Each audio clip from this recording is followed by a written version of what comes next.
when he sees a person who wants to take General Museveni out of power and all the misgovernance, then instead of joining to improve probably where you're seeing there might be a weakness. Have you extended an invitation to them? You know, it's a public invitation to fight against a dictatorship. You do not need a notice of interest to join, to show interest. You do not need any formalities. Yeah, but NUP has several expressed. What I've told colleagues in the opposition, that the NUP did not stop you from doing the same.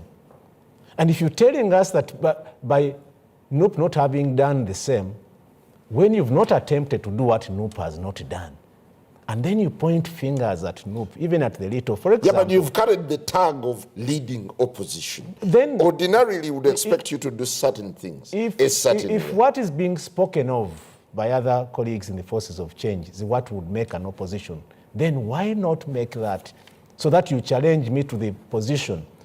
I am in the position of leading the opposition because I'm what the Ugandans believe they want, because I have the numbers. The numbers do not lie. What have you done? I would also be very comfortable that where probably I would have a 65%, there's someone who would have had an 80% to change the status quo. But then there's a lot of energy, negative energy. Why don't we be progressive? Why don't we employ positive energy to the forces of change?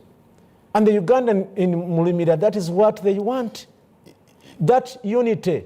We may be diverse in approach, but a Ugandan down there wants that unity in helping them change the status quo. Why would you become sensitive when they shine a spotlight on the things that you haven't done? But because that is what has been done. I have no problem during the last 4 years. But in an election period, this is where we should all come together. Purge the gaps. Fill those gaps to ensure that now I'm not at the forefront, but there's someone already who is leading.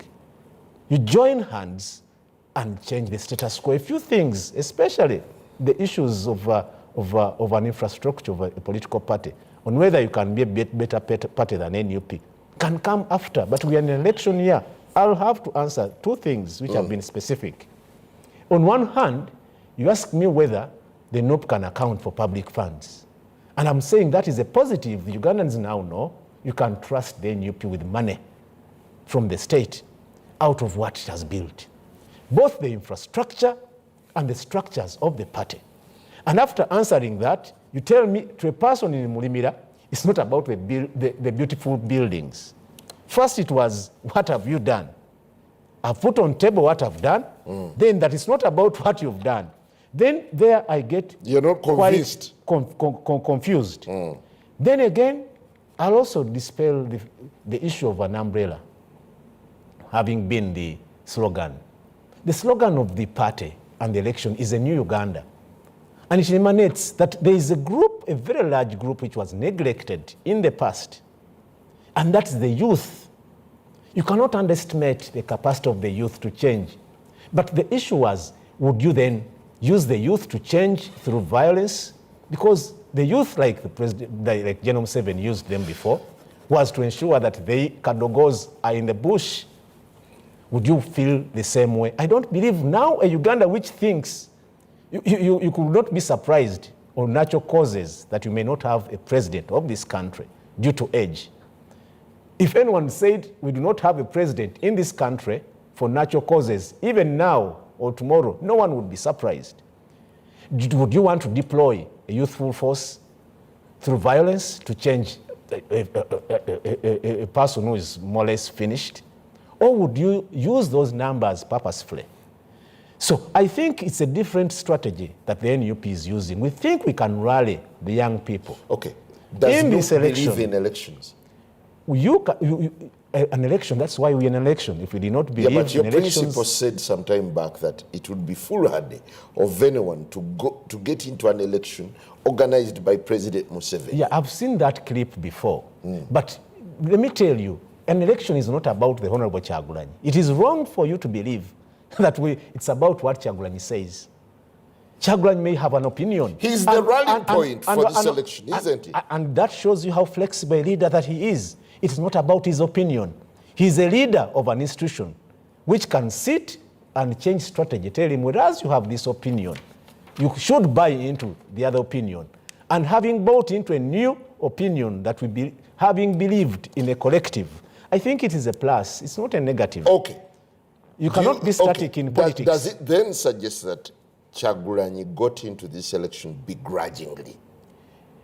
The statements were made immediately after. The begrudging was after the last election. And anyone would have a right so to do.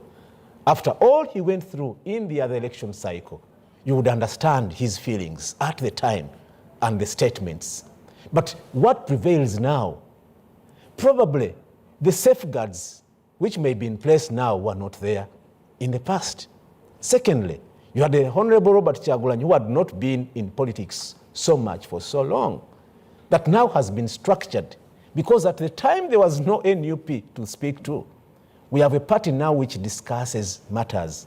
And I've told you for a fact that let's not ignore the infrastructure of the young and how much they can bring, and the vibe. Well, we'll take a very short break, and when we return, we'll still be diving into whether the opposition now comes with the baggage of trust or mistrust.